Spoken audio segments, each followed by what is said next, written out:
Hey Reflections, it's Bashara, your healing and self-love coach. I'm back with another video. I wanted to do this video about India and Lil Durk and how I think India got the ring, okay?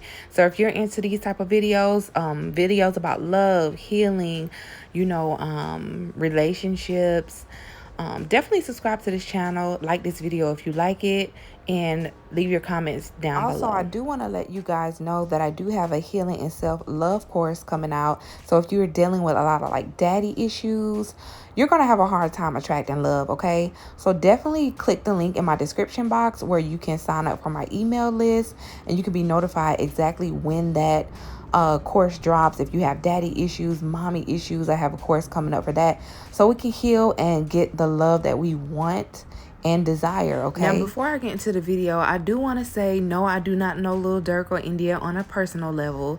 And a lot of people are always coming at me like, how you know these people? Are you a fly on the wall? Like, how do you know this stuff? It's something called reading, okay? I know how to read people, and that's what I do. Like, I'm very, you know how everybody has a gift at something? I have a gift at reading people, and that's just what I can do. I'm not a psychic or anything, and I don't do tarot readings or nothing like that, but I can literally look at a person and read them. So that's how I'm able to put my perspectives and dissect certain situations. Now, I do want to say that in the beginning of this video, I inserted a clip of Lil Durk pretty much when he proposed to India. And that clip, you couldn't really hear what he was saying on the microphone.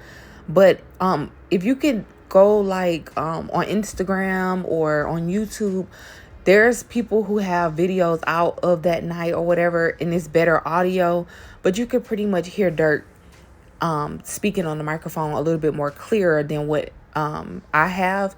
But one of the things that he said when he got down on his knees is he said, "You've been the realest to me." Now, let me tell you what Durk means when he says, you've been the realest to me, because that word real is so widespread. Like, everybody use the word real. Like, oh, you real, I'm real, I'm real. But let me tell you what he means when he said that. India is very, very intimate with Durk. And when I say intimate, I'm not just talking about sex. You can even see in this picture up on the screen, look how she is up on his face. You know what I'm saying? Her mouth is up to his nose. Like, that's a form of intimacy. She's very intimate with Durk, right? And in order to create real intimacy, there has to be real feelings, okay? In order to create real feelings, you got to be real, okay? And being real means being vulnerable and open with no walls allowed. India's walls are down. She don't have her defenses up about Durk. She trusts Durk, okay? She's very trusting. She's vulnerable. She is very defenseless in this love, and he knows that, and he appreciates that, and that's what he needs, and that's what he's always wanted. No matter how many women he's had, those women were not able to love him with their walls down and be completely vulnerable to him and be very intimate with him in this way that India is very intimate with him. And a lot of people are not able to go in relationships and be super vulnerable in their relationships and be super trusting in their relationships. If anything, most people are saying, I don't trust my man like that. Like, you always got to question him, see where he at, see where he been. India don't do that to Durk. She really trusts him. She don't feel no type of way when he come back in, and she still be her vulnerable self and love him like nothing ever happened. And the main reason why it's so hard for most of us to be like super submissive and vulnerable and trusting to our man and so intimate with our man is because we don't feel safe, with the person that we're with. And a lot of times we got daddy issues, mommy issues, sexual trauma, sexual abuse. We done been through when we was a kid. We got a lot of wounds and emotional scars that we still need to deal with, that we have not dealt with. So then when we get into relationships, because we haven't healed those daddy wounds and mommy wounds and sexual trauma and abuse and all the things that we went through as a child, we haven't healed those parts of us. So now we can't go in a relationship and be totally vulnerable. But this is the difference with India. Speaking of childhood wounds, let's go back to India childhood for a second. India is the only child, or as it pertains to her mother, okay? As it pertains to her father, I don't know how many kids her dad got, but I know her mom only had her, and then her dad was like a player. India was raised by her mother and her father. India don't have mommy wounds and daddy wounds, and she didn't deal with, sexual trauma and sexual abuse and things like that. India had a really good childhood, and this is based on what she said about her childhood. India has had a very good childhood. Both of her parents were present in the home, and both of her parents were very good parents, and both of her parents took really good care of her. And like I said, India's dad was a player. He was doing his thing. He had multiple women, multiple kids. But India's mom was the chosen woman when it came to her father. India's mom was the one that he chose to be with, the one that he chose to settle down with in the end.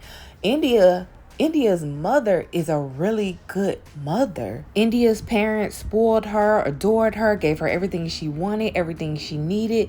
India didn't have to go outside of the home looking for love and looking for a man to, love her like she wished her daddy could have. She had that.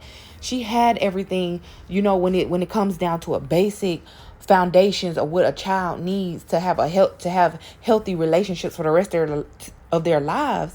India had that in place already. So she had that going for her. Not only was she a beautiful girl, but she now had that going for her. No childhood wounds, no daddy issues, no mommy issues, a very good childhood. So now she's already ahead of the game. So by the time that India attracted Durk, because y'all know on my channel, if y'all watch my channel a lot, y'all know I do believe in attraction, and I do believe that we attract things based on who we are on an emotional level.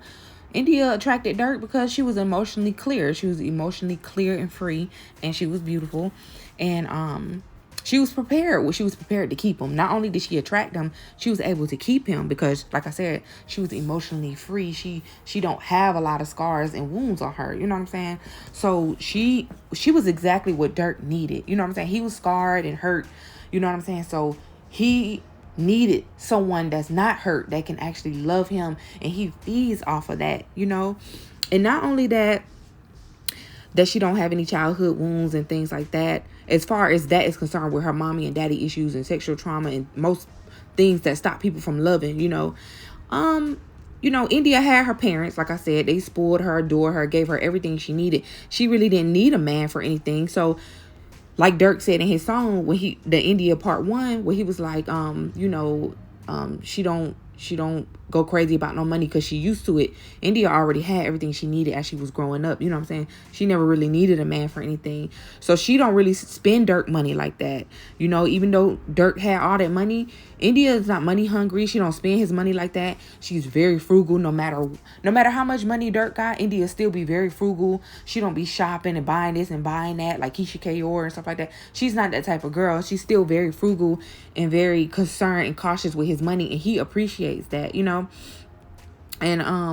another thing, India don't be all in his face with the camera, always trying to. Now they taking a lot more pictures, but just like a few years ago, India and Durk wasn't posting no pictures like that. She don't always be in his face with the camera recording and trying to post him, and she make him feel as normal as possible, and they just be chilling and kicking it, and like he said, she just real. You know what I'm saying? Like that's who he felt the realest around. He didn't feel like she had no ulterior motives. India, she get her own bag. Even though he could take care of her, she still was determined to get her own bag. She frugal with his money. She just an overall good person. You know what I'm saying? And not only is she a really nice and sweet girl as she portrays, because everybody has a persona that they put out to the public. So she puts out this very sweet persona, but India is really like a Sour Patch Kid. She's really sweet, and sour at the very same time. And she's a Pisces, so I know she has a sour side. And that's why when it came down to business, when they had that shootout, she was ready. You know what I'm saying? She was shooting back because she got that other side to her. And Durk know that other side of her. You know, she got like another side of her, that hood side. But she's sweet at the same time, you know, kind of like geeky and nerdy, wear glasses, you know. But she do got that other side to her. You know what I'm saying? Like when it come down to it, she gonna ride, you know, and he knows that, you know. And like he said, she was the realest, so she deserved the ring. He gave her the ring. Congratulations to Durk and India. I just wanted to come on here and just put my 2 cents on this couple, this relationship, and what I think about them, and how I think India actually got that ring. So y'all leave your comments down below about this topic, and I will see you guys soon.